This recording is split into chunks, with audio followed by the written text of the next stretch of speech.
started with, "Corey, I'm gay," and ended with, "If you don't leave your sinful lifestyle, you're predestined to hell."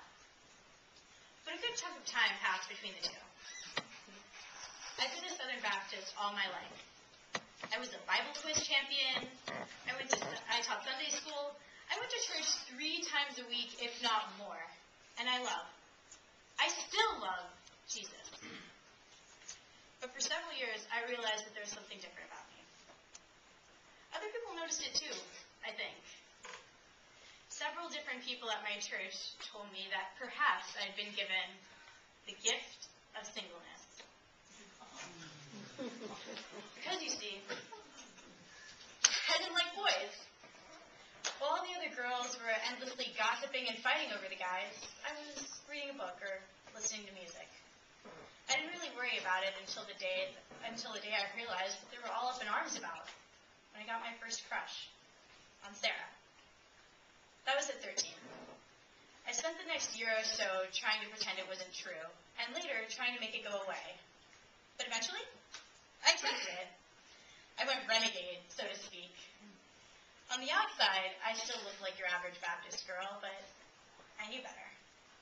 I believed in subversive things like women being pastors and drinking in moderation and not throwing gay people in jail. But you have to understand, at the time, those things were earthly things.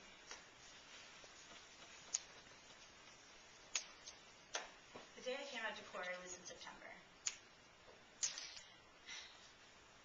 He didn't know what to say at first, so he asked me to have lunch with him again. We had lunch 3 times over the next 6 months. I spent dozens of sleepless hours researching progressive theology and reading text in Greek and poring over articles on Greece and Rome in order to have the knowledge and historical context to explain to him why I believed I wasn't damaged goods in God's sight. He listened and let me naively believe he was considering my words. The last lunch in February was a sucker punch. He told me that my parents, who were loving and accepting to my face, actually believed I was going through a phase. He told me if I told other people I was gay, I would lose my positions on Sunday mornings and evenings teaching toddlers. And he told me that I needed to repent of my sin. What that was, since I had never held hands with a girl, much less done anything else, I can't tell you then or now. But he was clear that if I were truly Christian, I would be convicted of my guilt. But since I wasn't, I was predestined to hell. Without exaggeration, that Thursday drastically changed my life. I left the church I'd been going to since I was 4 years old.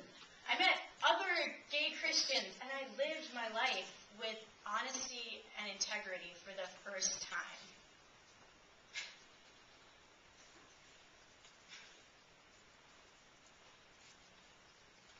The freedom I found that day, to leave and never look back, has brought me more peace,